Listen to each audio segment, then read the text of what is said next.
Hello friends, welcome to the new episode of my channel. আমি অরিত্র। তো আমি একটা ছবি দেখেছি, ছবিটা কেন দেখেছি সেটা নিয়ে আর কি আমি চিন্তায় আছি। এখনও আমি নিজেও ডিকোড করে বার করতে পারিনি ছবিটা কেন দেখেছি।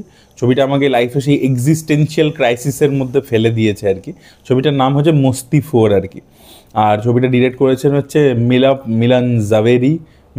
নোলান জাভেরি আর কি, বেটার এইভাবে আর কি বলা যায়।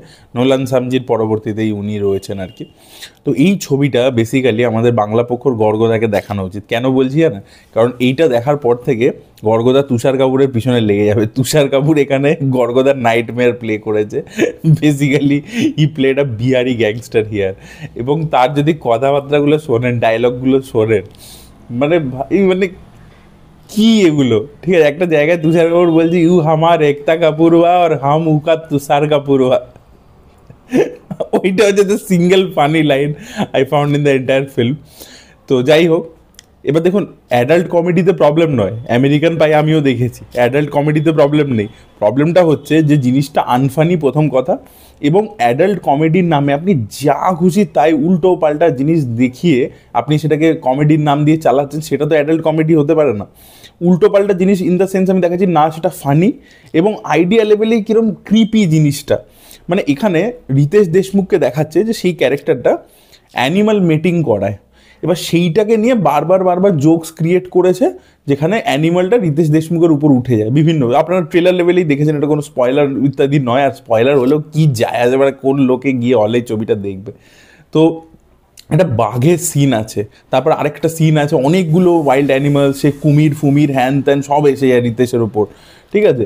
বা ঘোড়ার সিনটা তো আপনার ট্রেলারেই দেখেছেন। আপনার মনে হবে যে ভাই এইরকম মানে মানে এগুলো সেই পানুতে হয়, ঠিক আছে। পানুতে এইসব জিনিসপত্র আমরা দেখেছি, ঘোড়ার সাথে কুকুরের সাথে।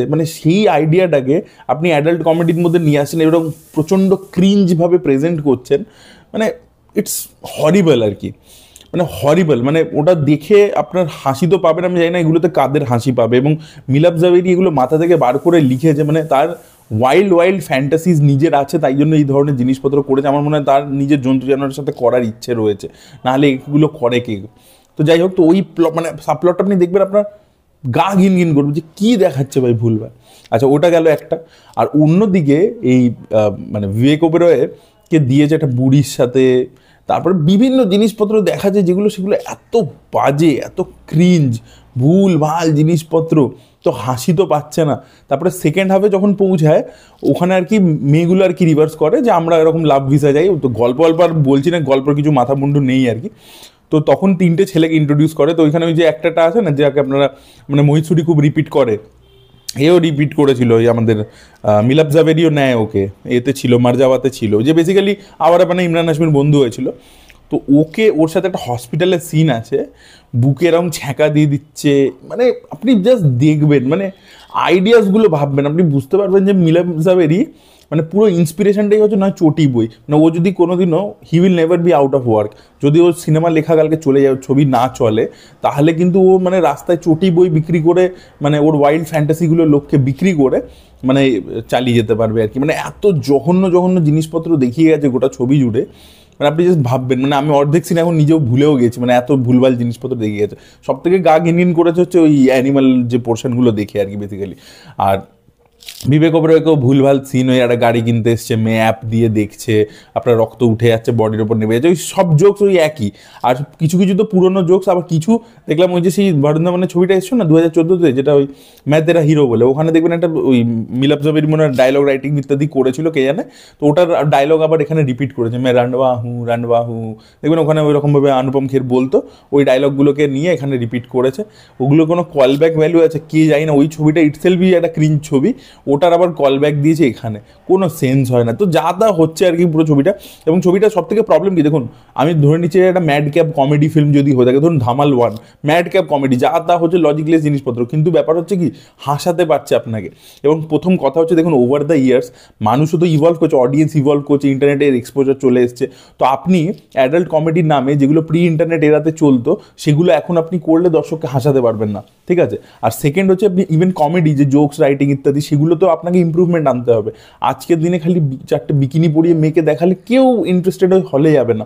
এরা বেসিক্যালি ওই 2012-13-তে 2013-তে যখন গ্র্যান্ড মাস্তি ইত্যাদি এসেছিল, হিট হয়েছিল, সেই ফর্মুলাটা কি বারবার রিক্রিয়েট করবার চেষ্টা করছে, বুঝতে পারছে না যে দুনিয়াটা এগিয়ে গেছে। এখন আপনি ফেসবুক খুললে এই যে ইনফ্লুয়েন্সার যারা রয়েছে ইনস্টাগ্রাম ফেসবুকে, তারাই এই ধরনের ভিডিও ইত্যাদি পোস্ট করে দেয়। তো আপনি ঘরে বসে ওই জিনিসটা দেখতে পাবেন, তো ওটা আপনাকে নতুন করে কোনো এজ দিচ্ছে না। বা কন্টেন্ট ক্রিয়েটাররা এই ধরনের ননভেজ জোকস তারা বিভিন্নভাবে বলে যায়, ক্র্যাক করে, তো সেটা আর দর্শককে এক্সাইট করবে না হলে যাওয়ার জন্য। তো আপনাকে অ্যাডাল্ট কমেডির নামে একটা অন্য কিছু করুন, আপনি সিচুয়েশনাল কমেডি ইত্যাদি, সেটা রিয়েলি ফানি হতে হবে। এটা তো ফানিও নয়, এটা ক্রিঞ্জ লাগছে, দেখতে জঘন্য লাগছে, আর ভুল ভাল জিনিস, একই জিনিস দেখিয়েছে, মানে আমি লাস্টে টায়ার্ডও হয়ে গেছি। আর এই ভাই এদেরকে, মানে তুষার কাপুর দেখুন, তুষার কাপুরকে যদি তো বলেছিলাম আমি আগের বারও বলেছিলাম যে ডেটলের অ্যাডে যদি ব্যাকটেরিয়ার রোলও দেয় তুষার কাপুর করে দেবে, কারণ তুষার কাপুরের কোনো কেরিয়ার নেই। কিন্তু আরশাদ ওয়ারসির হাতে তো ভালো কাজ রয়েছে, সে অনেক ভালো কাজ করেছে, ভালো অ্যাক্টারও, সে কেন এই ধরনের ছবির পার্ট হয় আমি বুঝতে পারি না। আর অন্যদিকে রিতেশ দেশমুখ ইত্যাদি বিবেক, ওদের এটা ছেড়ে দেওয়া উচিত। আর ওরা কত অডাসিটি, আবার বলছে পার্ট 5 আনবে, কোনো সেন্স হয় এটা? এরপরে নাকি আবার পার্ট 5 আসবে এটার, মানে আমি জাস্ট ওইটাই ভাবছি। যাই হোক, তো মানে খুবই খুবই মানে প্যাথেটিক ছবি হয়েছে, বসে দেখা যায় না মানে এরকম ছবি, মানে উঠে চলে আসতে ইচ্ছে করছিল। আর মানে কিছু মানে কি বলবো, মানে ছবিটা নিয়ে কিছু বলার নেই অ্যাকচুয়ালি। মানে আপনি ছবিটা, মানে আমি তো দেখতে নাই করবো, বাট আমি জানি কিছু লোক আছে যারা মানে তারা এতটাই ঠারকি, এতটাই তাদের ঠাড়াকের লেভেল যে তারা এই ছবি দেখেও হয়তো মজা পাবে। ওই জন্য মাস্তি ইত্যাদির এগুলো ক্লিপ কিন্তু ফেসবুকে মিলিয়ন্স ভিউজও আছে। মানে আমি কখনো, হয় না ফেসবুকে দেখবেন স্ক্রোল করতে করতে চলে আসে ক্লিপস, তো আমি ওখানে দেখেছি গ্র্যান্ড মাস্তি না গ্রেট গ্র্যান্ড মাস্তি কিছু একটা ক্লিপ, গ্র্যান্ড মাস্তি যেটা পার্ট 3টা ছিল ওটা তো ডিজাস্টার হয়েছিল, তারপরেও কী করে পার্ট 4 বানায় ভগবান জানে। তো সেখানে আমি দেখেছিলাম, মানে ফেসবুকে দেখেছিলাম মিলিয়ন্স অফ ভিউজ রয়েছে, প্রচুর লোকে কিন্তু পছন্দ করেছে, লাইক দিয়েছে। আমি জানি না কাদের এরকম ধরনের ক্রিঞ্জ ধরনের টেস্ট জিনিসপত্র তারা দেখতে পছন্দ করে, তো আমার মানে খুবই আলট্রা ক্রিঞ্জ লেগেছে। আর আগের পার্টগুলোতে এরা কী করতো আমি জানি না, এই পার্টগুলো আমি নোটিস করতে পারিনি, বাট এই যে গ্র্যান্ড মাস্তি ছিল বা এই ধরনের যত ছবি এসছে, বা অনেক এরকম প্রচুর কমেডি ফিল্ম আমাদের এখানে যেগুলো হয়েছে মিড 2000 ইত্যাদিতে, সেখানে না ডাইরেক্টলি কী করতো হলিউডের বিভিন্ন কমেডি ফিল্ম থেকে, মানে ধরুন সেটা সেক্স কমেডি হতে পারে বা সেটা এমনি নর্মাল কমেডি ফিল্ম স্ল্যাপস্টিকও হতে পারে, বিভিন্ন সিন না লিফট করে করে তুলে মানে চালিয়ে দিত আর কি। ঠিক আছে, আপনি যদি এই যে টোটাল ধামাল, ডাবল ধামাল এইসব সিনেমাগুলো দেখেন, বা ধামালও ইভেন, বা এই যে গ্র্যান্ড মাস্তিরও যে সিনস ছিল, গ্র্যান্ড মাস্তিটা 2013-তে এসেছিল, ওটারও যে বিভিন্ন সিনস, ওগুলো লিফটেড বিভিন্ন আমেরিকান সিনেমা থেকে আর কি, সেগুলোকে নিয়ে ওরা এখানে চালিয়ে দিয়েছে আর কি। এবার ব্যাপার হচ্ছে সেইটা এখানে মনে হয় করতে পারেনি এখন, বিকজ অনেক এখন ওরকমভাবে নিলে লোকে কপি বলবে বা কিছু বলবে, তো তাই জন্য জিনিসগুলো এখন আর ফানিও লাগছে না। মানে ওগুলো কিছু কিছু জিনিস তবু অ্যাটলিস্ট এক বিটস অ্যান্ড পিসেসে ফানি হয়ে যেত, because those were lifted from American films. তো এখানে আর কি সেটাও হচ্ছে না, তো সেই কারণে আর কি জিনিসটা মানে খুব আল্ট্রা ক্রিঞ্জ লাগছে। তো মানে আমি অ্যাটলিস্ট নোটিস করতে পারলাম না যে কিছু ফানি সিন রয়েছে, মানে ফানি তো লাগেনি, আর কোথাও থেকে যে কিছু লিফটও করেছে সেটাও আমি বুঝতে পারিনি অ্যাটলিস্ট, মানে আমি যা যা সিনেমা দেখেছি সেটার ভিত্তিতে বলছি। তো এটাই বলা ছিল, it's a pathetic film actually. আর এই ছবিটা তো আশা করবো যে চলবে না, আর যদি এই ছবিটাও চলে যায় তাহলে মানে আমার আর কিছু বলার নেই, মানে তাহলে আমি কিছু বলার নেই, আমার সিরিয়াসলি কিছু বলার নেই। তো that was it, thank you so much.